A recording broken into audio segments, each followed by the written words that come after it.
Todo listo. Estamos en vivo, parece. Sí. Vamos a ver. Ya. Bien. No. Hola, buenas tardes. Vamos a esperar un poquito que se vaya sumando gente para tener un público apropiado a la actividad que queremos realizar.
Empezaron a aparecer comentarios ya.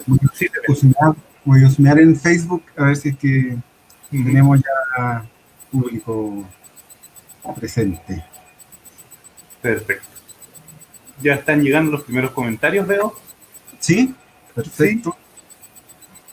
Nos avisan que nos vemos. ¿Se escucha bien?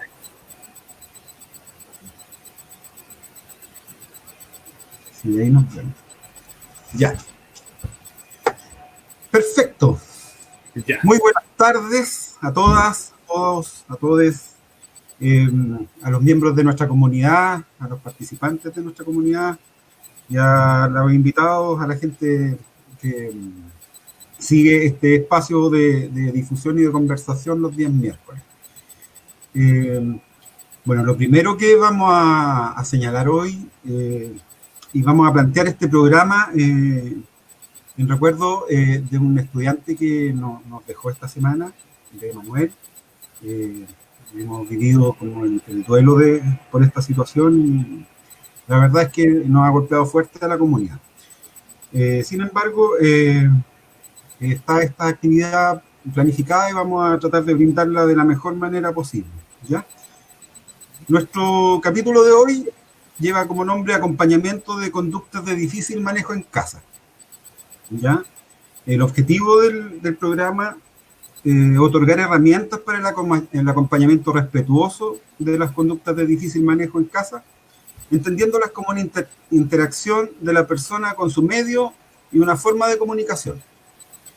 Hoy nos acompaña David Fuentealba. Él es psicólogo con formación en análisis de la conducta, con experiencia en trabajo con estudiantes en situación de discapacidad. Bienvenido, David. Muchas gracias. Yo encantado de la oportunidad de estar acá. Disculpa, David, no me presenté. Estoy acostumbrado a hacerlo de esa manera. Mi nombre es Claudio Sáez, soy profesor de la escuela. Llevo alrededor de 4 años trabajando en este proyecto educativo y formo parte del equipo de convivencia escolar. Y es desde ahí donde surge esta inquietud de incorporar este programa. Bien, David, ahora sí, adelante.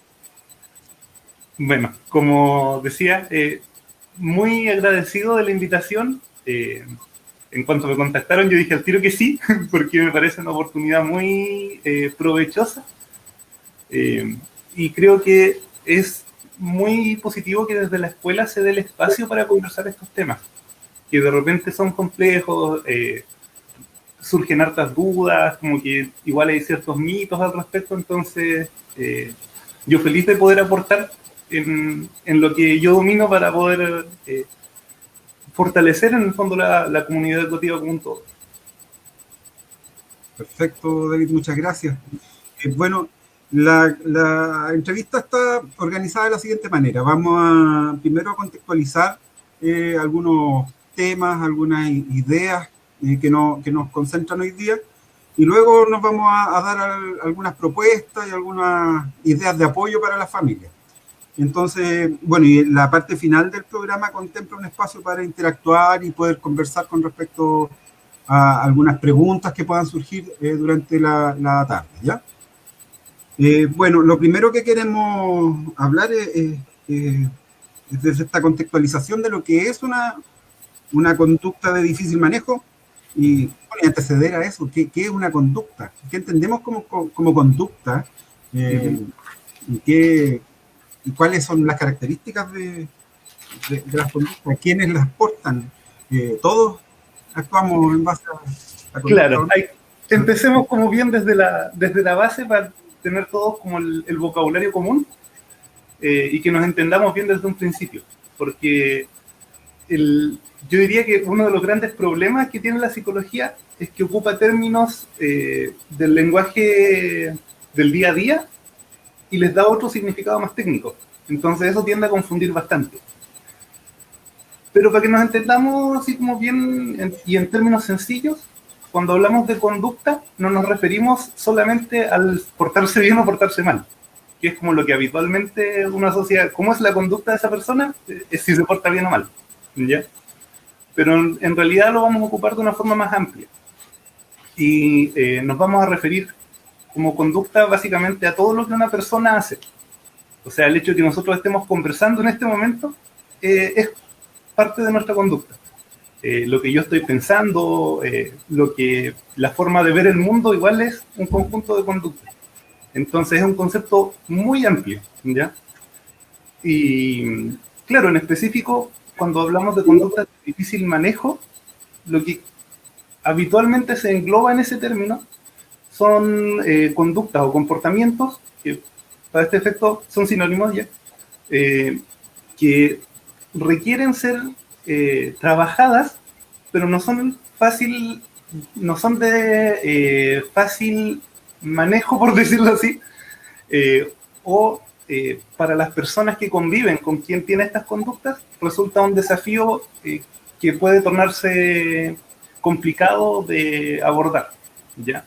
O sea, en el fondo son comportamientos que por diferentes motivos no consideramos adecuados, ya sea porque son dañinos, porque interfieren con la vida diaria, etcétera, y por lo tanto requieren ser abordados, pero que no se cambian fácilmente, ya que no basta con lo típico, oye, en vez de hacer eso, haz esto otro, que es como lo primero que uno intenta, obviamente, conversarlo y decir, oye, en vez de hacer tal cosa, haz esta. Puede existir conductas que impliquen dificultades y que sean de fácil manejo, como esa, que uno dice, pero mira, en vez de hacer esto, hazlo de esta manera, en vez de irte por ese camino, andate por este camino, y se arregla, y eso ya no sería de difícil manejo. En cambio nos estamos refiriendo a hábitos o a formas de comunicarse en realidad que complican la convivencia, ¿ya? Y obviamente el bienestar de las personas implicadas.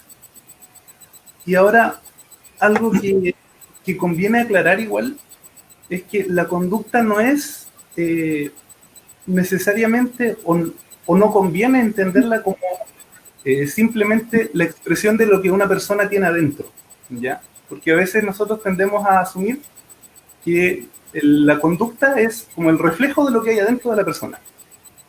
Entonces, si una persona me pega es porque esa persona es agresiva, por ejemplo. O si una persona llora es porque esa persona dentro de sí tiene pena, ¿ya? En algunos casos es útil tener esa mirada, pero también tiene el riesgo de que le quita contexto. Porque, y esto sí es una afirmación como bien tajante, es que toda la conducta es relación con el entorno. O dicho de otra forma, interacción o comunicación, como le queramos decir. En el fondo, siempre la conducta va a darse en una situación determinada y va a tener una función determinada en el entorno. O sea, cuando yo hago algo, no lo hago al azar, sino que, por ejemplo, si necesito comprar, no sé, si necesito comprar comida, no voy a ir a la ferretería, ¿ya?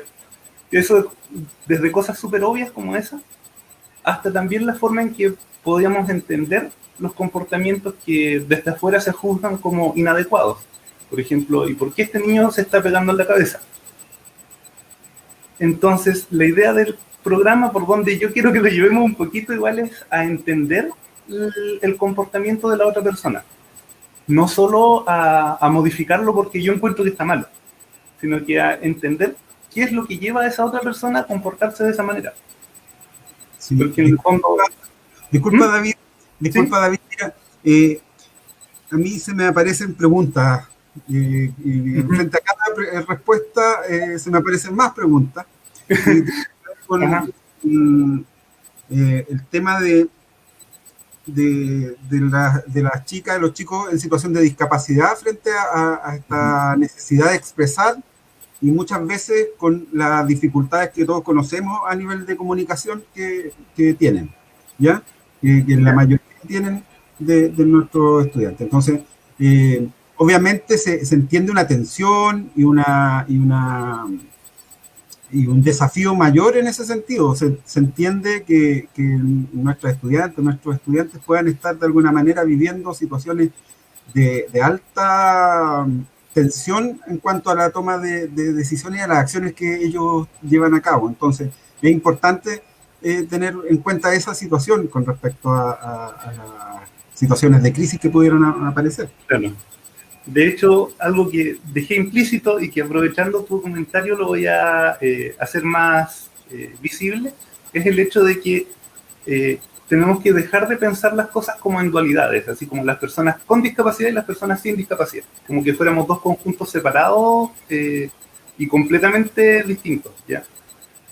Tenemos mucho más en común que las diferencias que tenemos, ya sea que estemos hablando de adultos con niños, de personas con discapacidad intelectual, por ejemplo, versus personas sin discapacidad intelectual. Lo que comentaba delante de la conducta como interacción o como comunicación se cumple siempre, para todos. Y anclándolo con lo que tú decías, justamente, las personas que tengan menos recursos para comunicar, es más probable que lleguen a tener lo que desde fuera se ve como una crisis de comportamiento,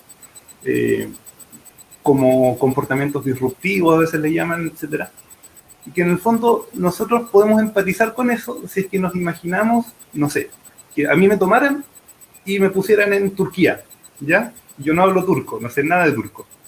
Y ahí me dejan y yo tengo que, no sé, encontrar el aeropuerto o comprarme un paquete de galletas porque tengo hambre. Y no sé qué hacer.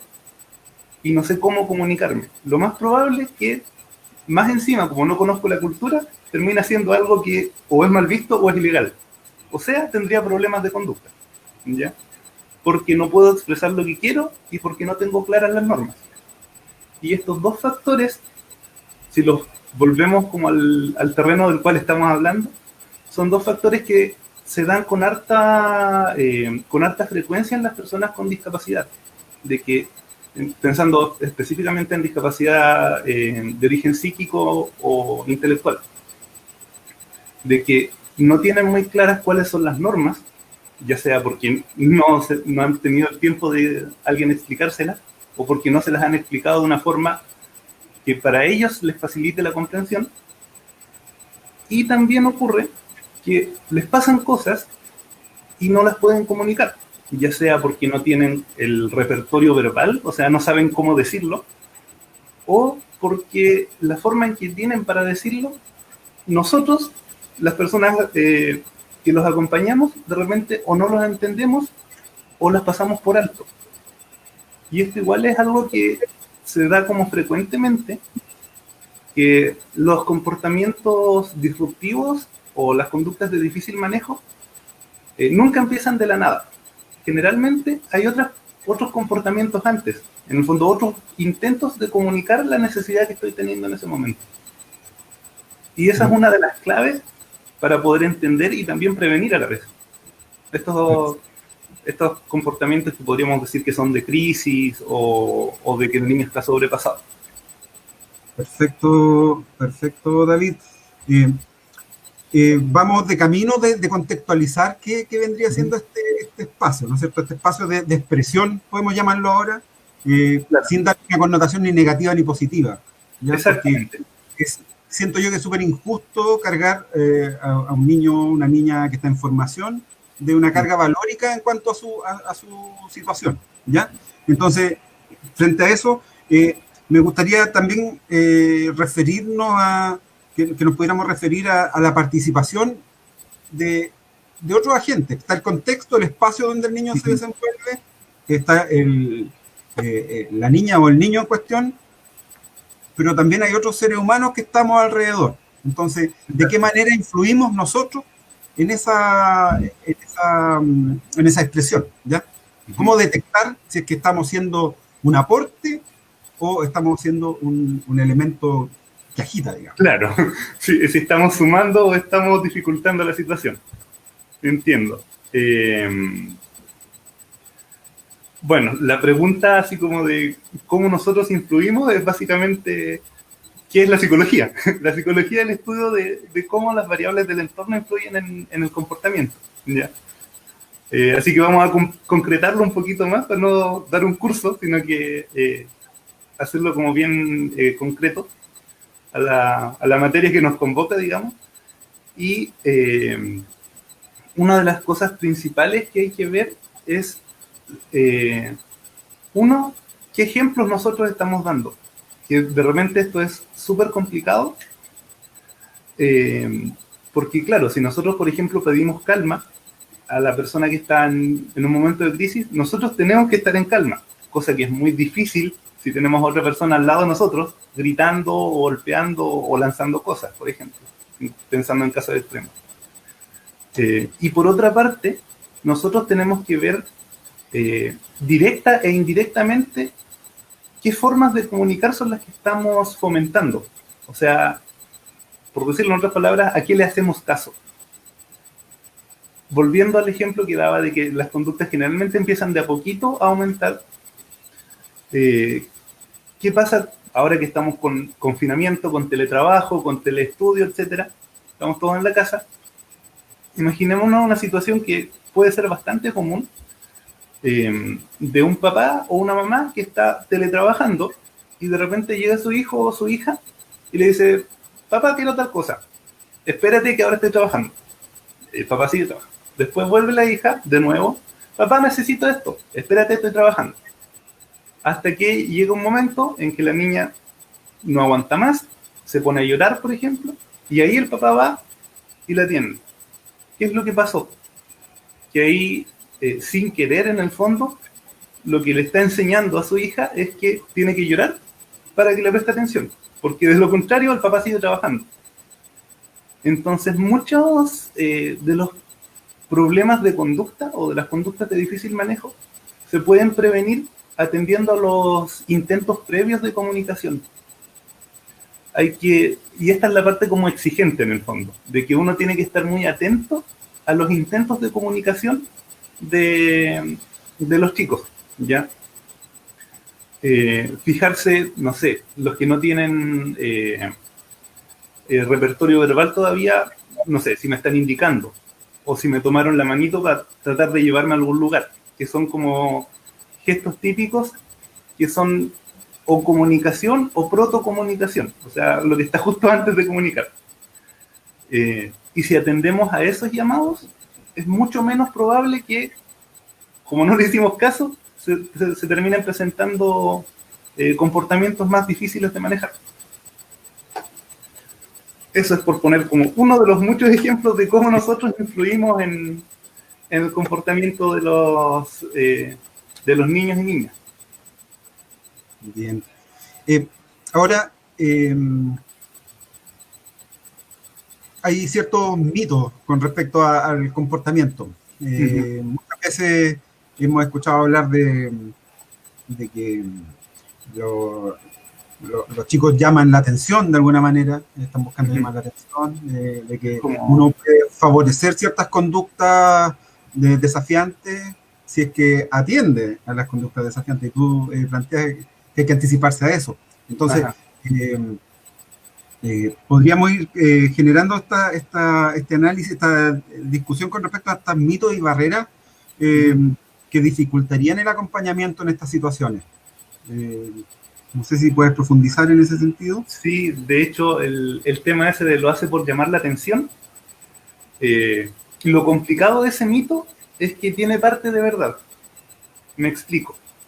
El mito es así como que hay casi que menospreciar esas conductas porque las hace por llamar la atención. Es como, lo hace por llamar la atención, hay que dejarlo nomás. El problema de eso es que no estamos atendiendo al punto de fondo, que sí necesita atención, y que necesitar atención no es algo malo, es algo natural a todos los seres humanos. O sea, el hablar es dar y recibir atención. Conversar, interactuar con otro, en el fondo es dar y recibir atención. Y esta es una necesidad que tenemos todos los seres humanos, ¿ya? Adultos y niños. Y obviamente los niños en mayor medida necesitan de la atención de los adultos, porque son personas que están aprendiendo a cómo vivir en el mundo, ¿ya? Y más aún, si se trata de personas que tienen algún grado de discapacidad, sobre todo que les dificulte o la comprensión o la comunicación, van a necesitar aún más atención. Y eso no es algo que nosotros podamos moldear y decir, ya, este niño va a requerir 10 de atención, pero ahora voy a hacer que requiera 5 de atención. No se puede, ¿ya? Lo que sí podemos hacer es fomentar formas que sean respetuosas de pedir o de conseguir la atención. Y ahí está la comparación entre el papá necesito esto versus el grito y el llanto, o los golpes en la pared, etcétera, porque ambas conductas tenían como la misma, entre comillas, finalidad de conseguir algo del adulto. Pero la diferencia está en la forma, ¿ya? Y obviamente nosotros vamos a preferir, tanto por el bienestar de la persona a la que estamos acompañando, como por el bienestar de las personas que rodean a dicha persona, fomentar conductas que vayan en la línea del respeto, de la comunicación, ojalá verbal, en el caso de quienes tienen disponible el repertorio verbal. Como bien dice un comentario, estaba leyendo recién, depende de la capacidad comunicativa de cada persona. Efectivamente. Y ahí hay otro punto muy importante, que sí o sí nosotros tenemos que conocer las capacidades y las habilidades que tiene cada niño. Porque si en comunicación, por ejemplo, sabemos que este chico tiene estas habilidades, nosotros no le podemos pedir que se comunique así, ¿ya? Poniéndolo como de menos a más. Entonces, si tenemos un chico que, con suerte a veces, por ejemplo, ocupa algunas palabras y la mayoría del tiempo pide las cosas indicando, nosotros vamos a tener que atender a cuando indique y de a poco ir exigiéndole un poco más en la medida de sus habilidades. Ahora, ¿cuánto es lo que le podemos exigir? Ahí yo pienso que la mejor opción es recurrir a los profesionales que también conocen al niño o a la niña e ir conversándolo en conjunto. Porque obviamente uno como familia tiene la visión desde la casa, que uno pasa mucho más tiempo con los chicos y sabe qué cosas hace y qué cosas no.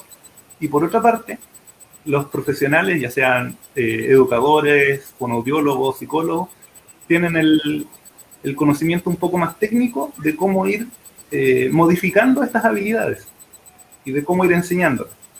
Entonces, solo combinando esos dos tipos de saberes, como el más hogareño y el más técnico, que ninguno es mejor que el otro, sino que ambos son complementarios, podemos llegar al cómo ir fomentando el desarrollo de una persona. Porque ese es el objetivo final. No es simplemente enseñarle que se porte bien porque yo quiero que se porte bien, sino que es hacer que tenga más posibilidades, sobre todo de comunicación y de interacción con otros. Mira, a raíz de la obvia aparición del fracaso con respecto a la crianza, porque, bueno, es una experiencia personal también, que hemos vivido mucho esto de formar personas así a nivel familiar. Creo que nos encontramos con una pregunta grande, un concepto gigante que es el de castigo, ¿ya? Que tiene aspectos desde lo pedagógico, claro, en todo sentido. La palabra castigo está permanentemente presente en nuestra cultura. Ahora, la funcionalidad del castigo, qué tan operativo es frente a una situación como esta, y si de alguna manera caemos en la posibilidad de vulnerar a los niños y a las niñas cuando lo ejercemos mal. Háblanos un poquito del castigo, por favor. Ya. Lo primero, como con todos los términos, aclarar un poco qué es lo que es, ¿ya? Porque esto me pasó personalmente trabajando con una familia tiempo atrás, que yo les pregunté cómo enseñaban disciplina a sus hijos. ¿Ya? Que esta es como una de las formas más neutras de preguntarlo, si es que lo castigan y cómo lo castigan. Y la mamá me dijo, más o menos textual, algo así como, yo no lo castigo. Yo lo que hago es que cuando él se porta mal, lo dejo sin ver tele. Eso desde el conocimiento que yo tenía técnico, yo venía saliendo de la U en ese momento y dije, pero eso es un castigo, porque lo deja sin tele a consecuencia de lo que hizo. Y de ahí la mamá siguió hablando y me dijo que ella nunca le ha pegado. Y claro, ella entendía castigo como golpearlo. ¿Ya? Entonces, cuando hablamos de castigo, entendámoslo como una consecuencia que no es agradable, en el fondo, y que me hace dejar de repetir mi conducta. Eso va a ser un castigo. Obviamente, la forma que tome va a ser la que determina si se trata de una vulneración o no. ¿Ya? Porque obviamente, si hablamos de golpes, si hablamos de, no sé, dejar al niño sin comer, si hablamos de no cambiarle los paños cuando necesita un cambio de paño, porque se portó mal, entre comillas, obviamente esos son casos de vulneración. Y no hay que llegar a eso, ¿ya? Y lo otro, viéndolo como por el lado de la efectividad, digámoslo así, los castigos son una de las medidas menos efectivas para modificar el comportamiento. Es cosa de pensarlo, de que generalmente, como a nivel de políticas públicas, se trata de regular el comportamiento de las personas solo con castigo. Así como, si no hacen esto, multa. Si salen a la calle cuando están en cuarentena, multar. ¿Y qué es lo que pasa? La gente sale igual. Porque no se está atendiendo al motivo de fondo, ¿ya? O sea, hay que preguntarse, ¿por qué la gente tiene que salir a la calle cuando están en cuarentena, por ejemplo? O en el caso de los niños, no sé, pues lo castigo porque se puso a botar las cosas de la mesa. Ya. Pero ¿y por qué botó las cosas de la mesa? O sea, si empezamos desde ahí, el trabajo es mucho más fácil y más agradable. Más fácil en el sentido de que va a dar éxito más temprano, ¿ya?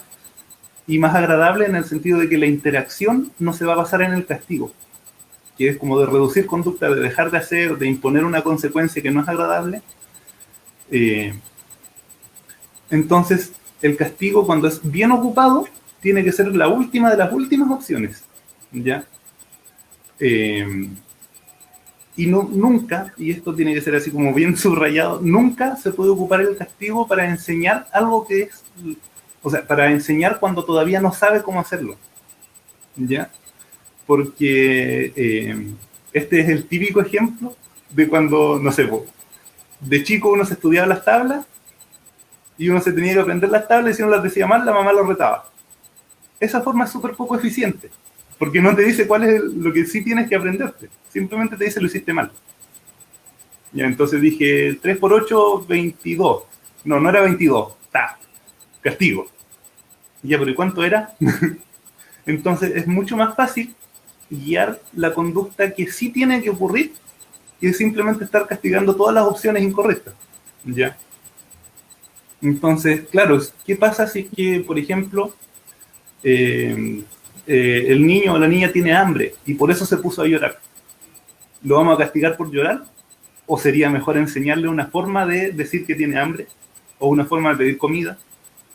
Obviamente esa segunda opción es más eficiente en términos así como súper fríos, es más eficiente. Y en términos afectivos también genera una relación mucho más provechosa. Porque yo no voy a estar hartándome de las conductas malas que tengo que estar castigando todo el rato y el niño o la niña no va a estar recibiendo castigos todo el rato. Y en el fondo se han hecho estudios que plantean que como la proporción ideal tiene que ser 5 buenas por una mala, ¿ya? O sea que nosotros tenemos que hacer todo lo posible para que los intentos de comunicación de los niños y las niñas sean efectivos, o sea, que resulten, ¿ya? Y por lo tanto, eso poder reforzarlo, poder decirle así como, esta es la manera correcta de hacer las cosas. O, ahora te entiendo, me pediste, no sé, me pediste una galleta, ya.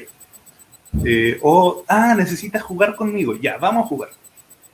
En el fondo, cuando sí ocurre lo que queremos que ocurra, o cuando sí se comporta de la forma que resulta más apropiada al contexto, esas son las conductas a las que nosotros le tenemos que poner atención y nos tenemos que enfocar en eso.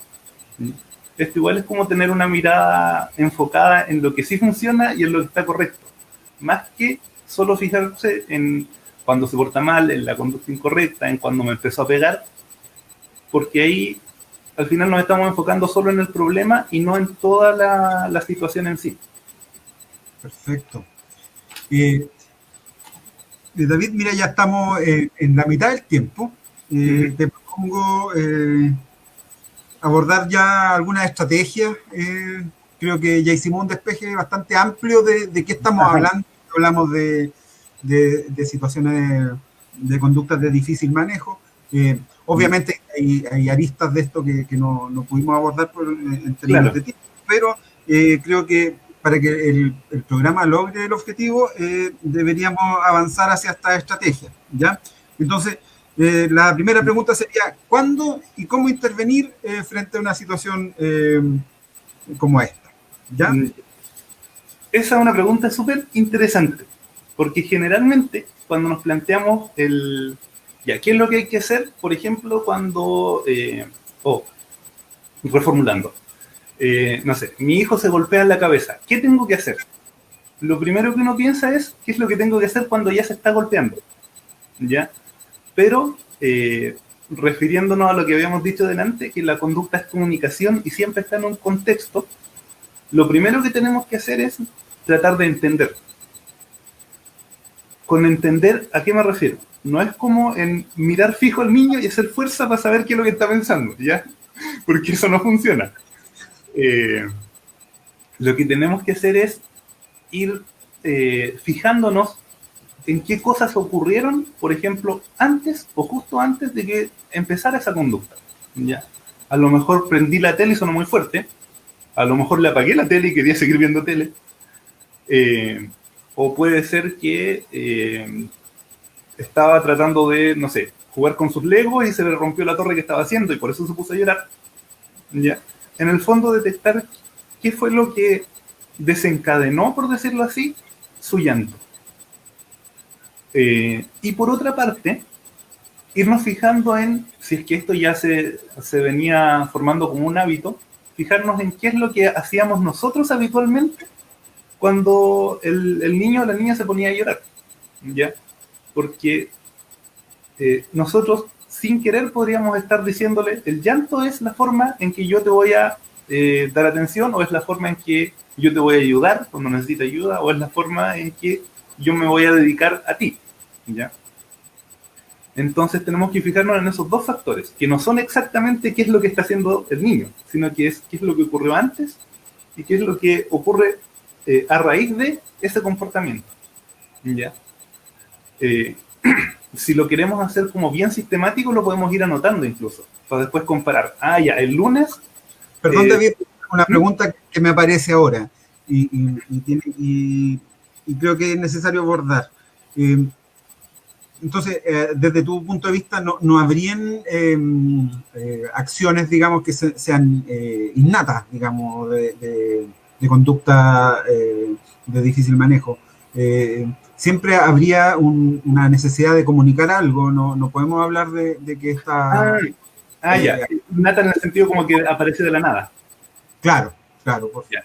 Efectivamente, lo que puede ocurrir es que nosotros no sepamos por qué lo hizo, pero eso de que apareció de la nada, o me empezó a pegar de la nada, o se puso a llorar porque sí nomás, en el fondo es otra forma de decir, yo no sé por qué lo hizo, ¿ya? Pero no hay conductas que aparezcan de la nada. Siempre van a tener un contexto, y siempre van a ocurrir por algo. ¿Qué es lo que pasa? Que a veces puede ser algo difícil de detectar, por ejemplo, que, no sé, tiene un dolor de muela, ¿ya? Y que por el dolor de muela se empezó a pegar en la cara, por ejemplo. O lo que pasó es que yo sin querer pasé por el lado donde estaba jugando, le boté su juguete, no me di cuenta, pero obviamente el niño se frustró porque yo le pasé a botar lo que estaba haciendo. ¿Ya? O otra de las opciones que de repente es difícil de detectar es, de nuevo, el mismo ejemplo de cuando empezaron los intentos de comunicación y yo no los pescaba, porque estaba ocupado, porque estaba apurado haciendo otra cosa, etcétera. Igual es comprensible, ¿ya? O sea, puede pasar y no se trata tampoco de juzgar así como eres mal padre porque no, sino que simplemente entender la situación. Sí. Bueno, la verdad es que ahora nosotros queremos hacer un aporte para las familias. En Claro. ese sentido, ¿de qué manera podemos estructurar este apoyo que vamos a brindar en casa? Creo que por las características de impacto emocional en las familias que uno puede ver cuando ocurren situaciones como esto, entiendo que debe ser súper difícil poder ponerse a sentarse como familia a pensar qué hacer. Entonces, claro, si nos pudieras ayudar tú a estructurar alguna idea en concreto qué hacer. Sí, como un paso a paso de qué podríamos hacer para abordarlo, por favor. Ya. Lo primero es aprovechar las experiencias pasadas, ¿ya? O sea, cuando tengamos un tiempo de calma, no cuando tengamos al niño en crisis, ¿ya? Cuando estemos en un momento de calma, a ver, ya, esto ha pasado antes en tales situaciones, como para tener más o menos la idea de qué es lo que podría desencadenar las conductas de difícil manejo, o las crisis, o como le queramos decir, y en base a eso, el primer curso de acción que podemos tomar es prevenir, ¿ya? Si sabemos que cuando le pasan a llevar sus cosas, se pone a llorar, tratemos de ser más cuidadosos con sus cosas, ¿ya? Si sabemos que los ruidos fuertes son los que hacen que se empiece a pegar en la cabeza, evitemos los ruidos fuertes. O pasemos los audífonos cuando los ruidos fuertes sean inevitables, ¿ya? En el fondo, si sabemos que hay ciertos estímulos que sí o sí van a provocar una reacción poco saludable o poco amigable, evitemos esos estímulos. Esa es la primera línea de acción que podemos tomar. Y que esto es preventivo, o sea, se hace antes de que ocurra el episodio. Ya cuando está ocurriendo, es más difícil, ¿ya? Porque ahí lo primero que hay que hacer es tratar de reducir la estimulación. Y esto es como todo lo contrario a lo que a veces uno tiende a hacer como por instinto, que es, no sé, si lo vemos llorando, le ofrezco varias cosas. Entonces voy y le ofrezco, ¿quieres esto? Y va más gente y cada vez se acumula más. Y en el fondo eso, para una persona, hay que ponerse literalmente en ese lugar. O sea, si yo estuviera muy acomplejado con lo que me está pasando, no sé cómo decirlo, estoy llorando, por ejemplo, sentado en el suelo, y vienen muchas personas a hablarme, lo más probable es que yo me sienta peor, no mejor, y que me cueste más salir de ese momento. Entonces, en el momento mismo, lo ideal es que primero no sea víctima, o sea, que no llegue toda la familia a mirar qué es lo que está pasando. Tanto por un tema práctico de cómo se maneja la situación, como también por un tema de dignidad del estudiante. Porque, o sea, no es bonito ese momento y no tiene por qué estar expuesto a 50 pares de ojos que en realidad están más mirando que aportando, ¿ya? Entonces, una de las cosas que es generalmente recomendable hacer en ese momento es tratar de reducir la estimulación que haya. Sí tiene que haber una persona acompañando para evitar daños a sí mismo, daños a otros o conductas peligrosas, pero que no sea como el montón de gente mirando y todos tratando de decir algo y todos tratando de meter mano en el fondo, porque eso genera más estrés del que ya tiene la situación. Y ahí igual hay algo clave que es 10 veces más fácil decirlo que hacerlo, que la persona que está acompañando tiene que tratar de mantenerse calmada. Entonces, si sabemos, por ejemplo, que hay, no sé, entre el papá y la mamá, uno de los dos suele tener más paciencia que el otro. Entonces, aprovechar cuál de los dos es el que tiene más paciencia. No sobrecargarlo, pero sí que quizás sea esa la persona que acompaña cuando está en momentos de crisis más fuertes. Como el que tenga menos probabilidades de contagiarse del estrés, esa persona es la más indicada para acompañar en el momento mismo, ¿ya? y en ese momento uno no se tiene que centrar en hacer que se le pase al tiro, que eso es otro problema que nosotros como que terminamos agregando. Si nosotros tratamos de forzar de que se le pase al tiro, en el fondo le estamos más encima pidiendo algo que el niño no puede controlar en ese momento. Que es como cuando uno está triste y llega el súper amigo y dice, ya, pero no estés triste. No funciona, ¿ya? Ese consejo lamentablemente no funciona. O hacia el otro lado, cuando uno está enojado, imagínense en una discusión con otra persona y la otra persona se enojó y uno le dice, ya, pero no te enojí. Más se va a enojar. O cuando uno está enojado y le dicen, ya, pero no te enojí, da más rabia. Entonces hay que tratar hay que evitar completamente esto de no te sientas así como te estás sintiendo. Primero, porque no funciona, y segundo, porque es lo contrario a ser empático. ¿Ya? Entonces, en esos momentos sirve mucho más o guardar silencio o decir algo así como, me imagino que esto es súper difícil para ti. O, bucha, veo que está súper complicado. ¿Te puedo acompañar? En el fondo, ocupar una frase que diga, veo que lo estás pasando mal y yo estoy aquí para ti.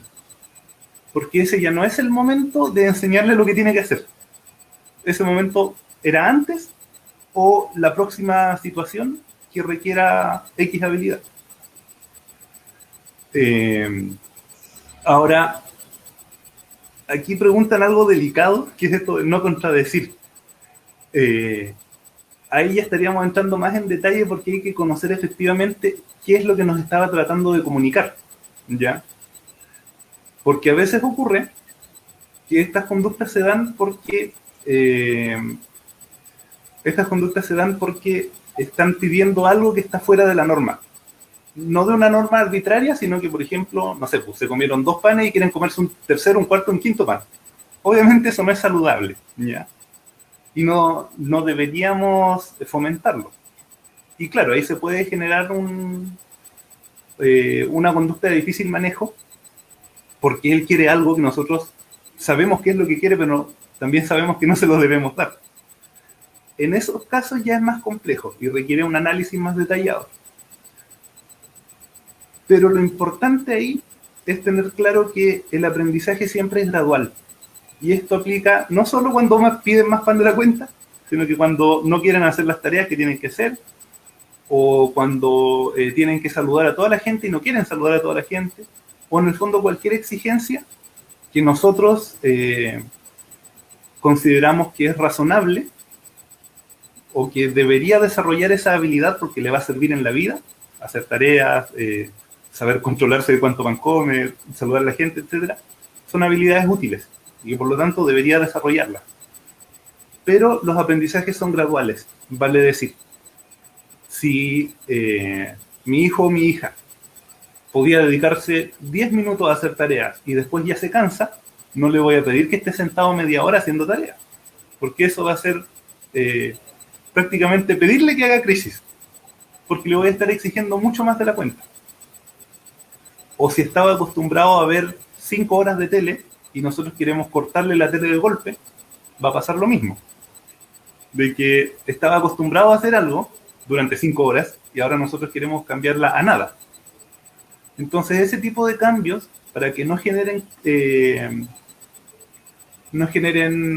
comportamientos de difícil manejo, lo que tenemos que hacer es plantear las exigencias de un modo gradual. O sea, ya, en vez de 5 horas viendo tele, que ahora sean 4 horas y media. Y vamos a tener una semana de ajuste, por ejemplo.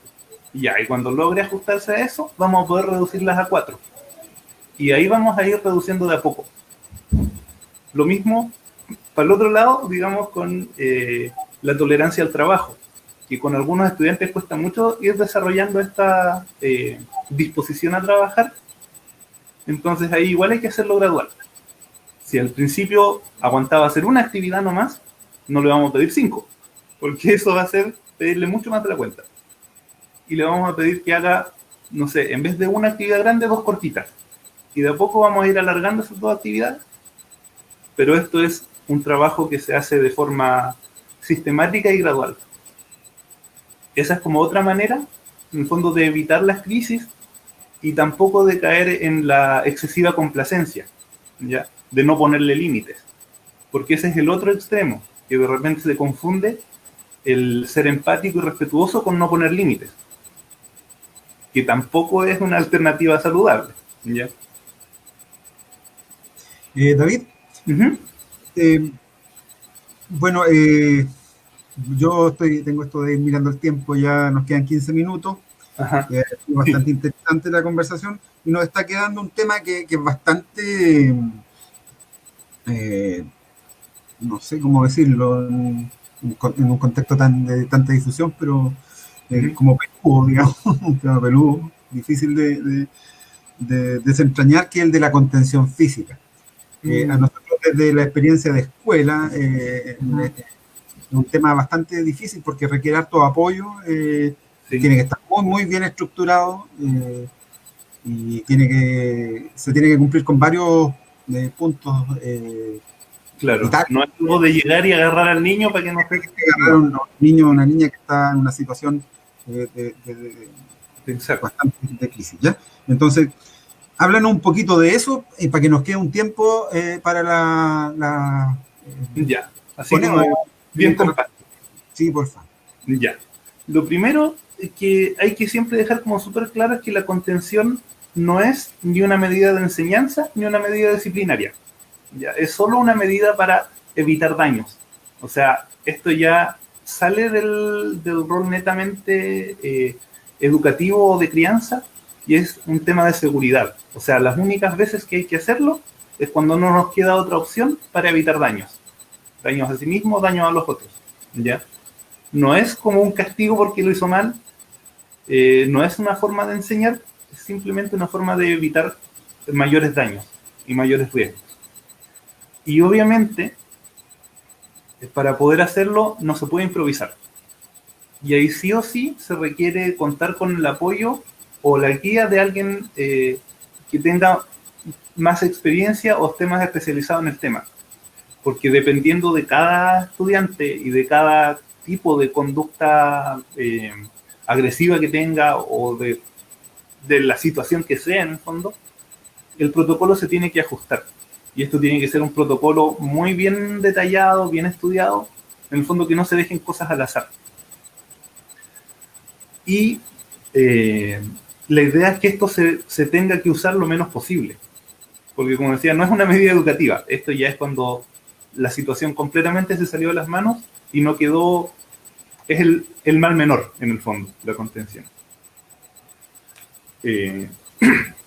Eso es como a grandes rasgos, porque ya si entramos como a detallar más, se nos alargaría mucho porque requiere mucho detalle el tema. Bien, podemos pasar entonces a compartir ahí con las personas que nos han escrito.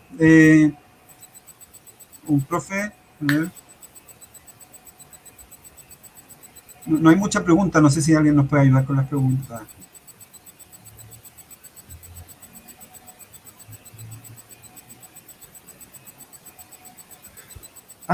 Hay un comentario que no es exactamente una pregunta, pero plantea un tema como bien patente y que no hemos abordado directamente. Carmen Quijada dice que le parece muy interesante, en este contexto de pandemia se han agudizado estos tipos de conductas en nuestros hijos e hijas. Yo lo ampliaría un poquito más y diría que las conductas problemáticas o desadaptadas, o como le queramos decir, no solo se han dado en los niños con discapacidad intelectual o los niños con algún diagnóstico, sino que se han dado en todas las personas. Porque en el fondo, este ha sido un quiebre en todas nuestras rutinas, un quiebre en aquello que estábamos acostumbrados a hacer, un quiebre en lo que nos exigían, que ahora las exigencias son muy distintas y nos pasa esto de que el cambio no fue gradual. ¿Ya? Entonces, a todos nos está pasando este desajuste. Algunos lo han vivido con llanto, otros lo han vivido con miedo, otros lo han vivido con rabia. Y no hay por qué esperar que en el caso de los estudiantes sea distinto. Lo que va a ser diferente es cómo lo expresan, ¿ya? Y obviamente va a haber algunos que van a andar, por ejemplo, con menos paciencia, y algunos chicos que ya son como cortos de genio, por decirlo así, que van a andar todavía con la mecha más corta y a la primera van a reaccionar de una forma poco amigable, y hay que entender efectivamente que es el contexto que nos está jugando en contra. Y en ese sentido, una de las recomendaciones que se ha repetido harto es que tenemos que asumir que hay que ser un poco más flexibles esta vez. O sea, por ejemplo, si antes le teníamos como límite, 1 hora y media de tele al día, ahora tiene menos cosas que hacer. Entonces vamos a tener que alargarle un poquito el tiempo a la tele, porque no lo podemos tener sentado mirando la pared. Vamos a tener que asumir que si nosotros estamos en la casa, pero estamos y a la vez no estamos porque tenemos que estar frente al computador teletrabajando, sí o sí van a aparecer conductas que son como, oye papá, péscame, oye mamá, péscame, ya que estáis en la casa, y cuando estáis en la casa nosotros jugamos, pero resulta que ahora el contexto es distinto. Entonces, lo más esperable es que ocurran varios desajustes de este tipo y que lleven directa o indirectamente a conductas un poco más difíciles de manejar. Pero no es porque tengan un diagnóstico, no es porque sean niños, sino que es porque el contexto cambió. David, mira, aparece una pregunta de Fernanda Reagada. Ella, gracias por abordar el tema. Estaba mirándola también. Sí. Dar las gracias por abordar el tema de manera tan clara. Quisiera preguntar, ¿qué tan efectivo puede ser? ¿O qué estrategias se pueden utilizar para regular conductas en jóvenes adultos con discapacidad intelectual que en su infancia no fueron orientados de esta forma? ¿Es posible? Sí. La respuesta corta es sí, es posible. Eso es lo bueno. La parte menos agradable de la respuesta es que va a tomar más tiempo, ¿ya? No porque sean adultos, o sea, no porque estén más viejos, sino que porque han tenido harta experiencia con otra forma de comportarse y con otra forma de interactuar. El ejemplo como más gráfico de esto son los chicos que lamentablemente han sufrido maltrato, y como que lo único que han aprendido que los frena es cuando los golpean. Entonces se portan mal, entre comillas, hasta que reciben el golpe. Y ahí se sienten y se quedan quietos.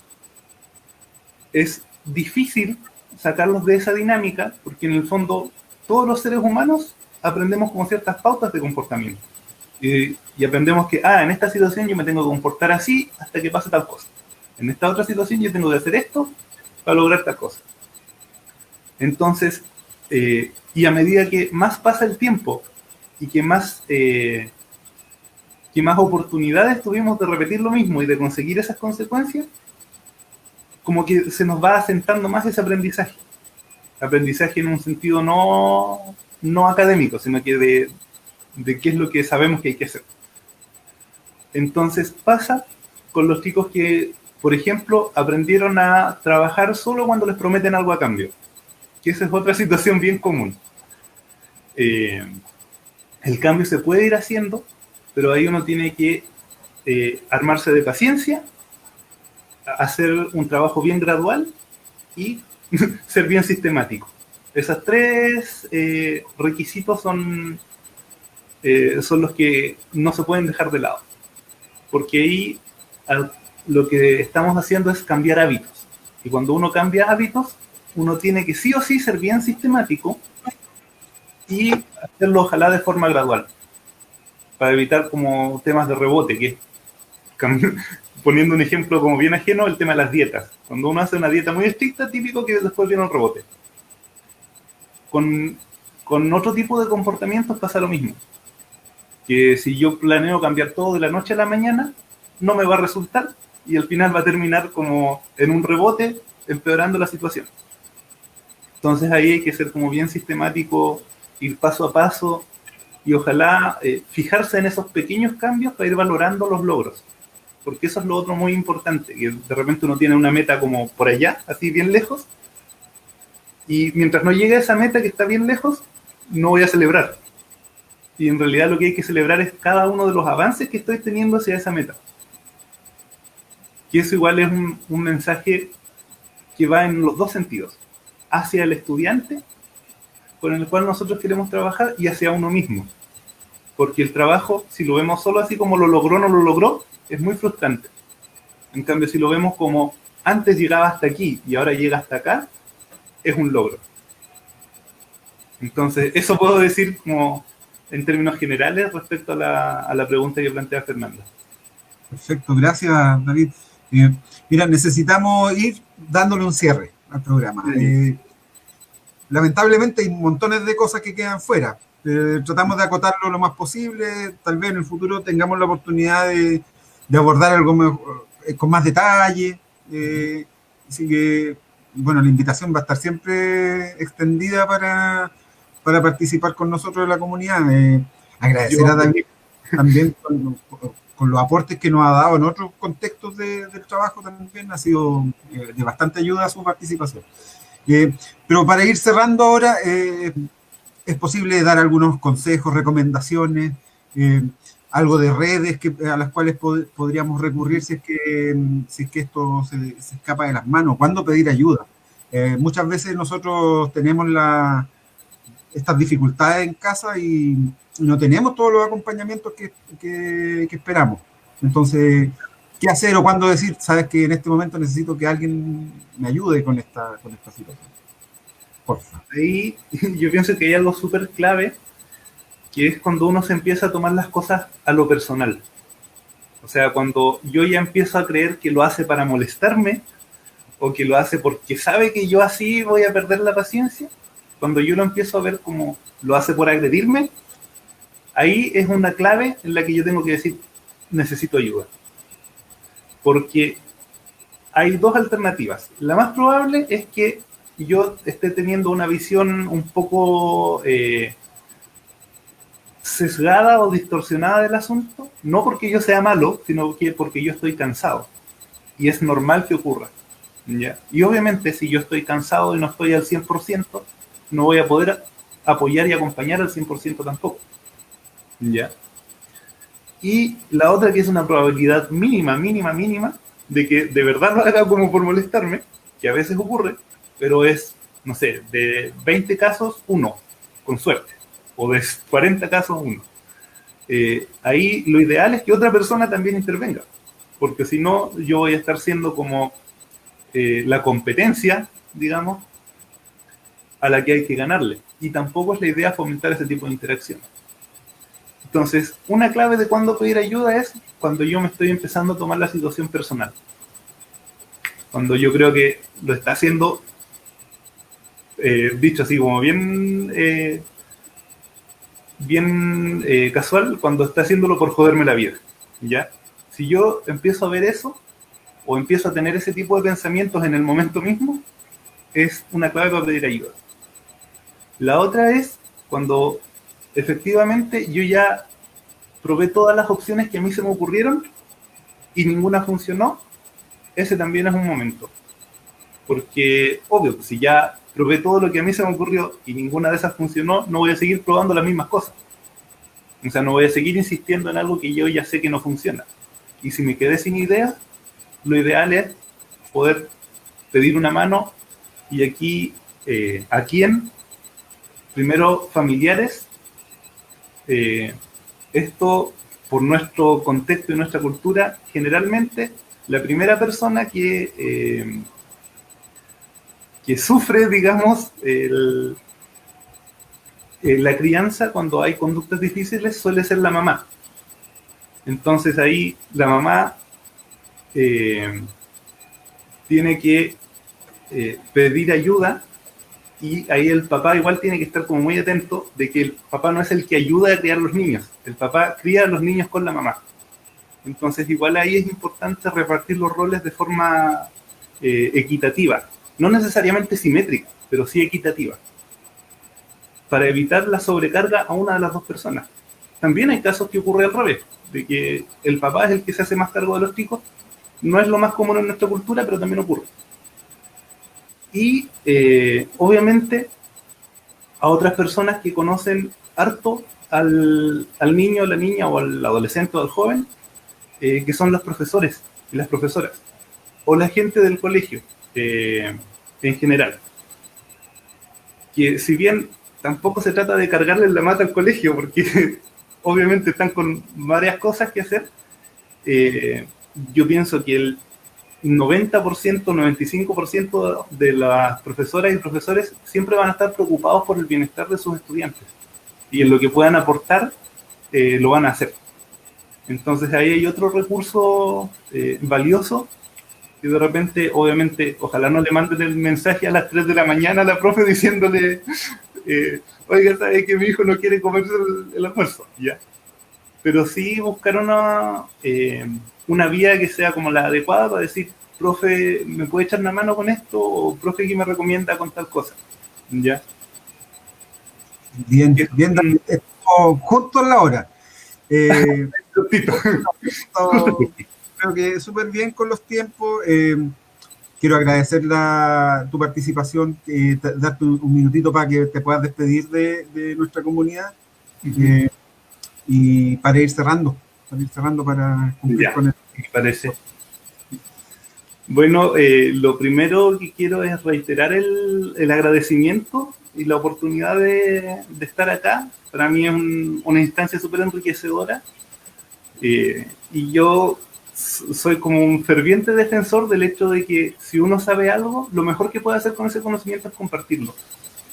No solo porque, yo sé más y te lo voy a enseñar a ti, sino que por el hecho de que en la interacción todas las personas salimos enriquecidas. Entonces, puede que yo tenga así como el conocimiento técnico, pero obviamente no es completo. Como dice una frase, algo así como que todos somos ignorantes, pero ignoramos distintas cosas. Entonces, compartiendo es la mejor forma de complementar el conocimiento. Así es que con esa reflexión yo me quedo súper contento de haber podido participar acá. Muy agradecido de la invitación. Espero que haya cumplido con las expectativas del caso. Y las puertas, digamos, siempre van a estar abiertas cuando necesiten algo. Yo, teniendo el tiempo, voy a decir que sí. ¿Ya? Muchas gracias, David.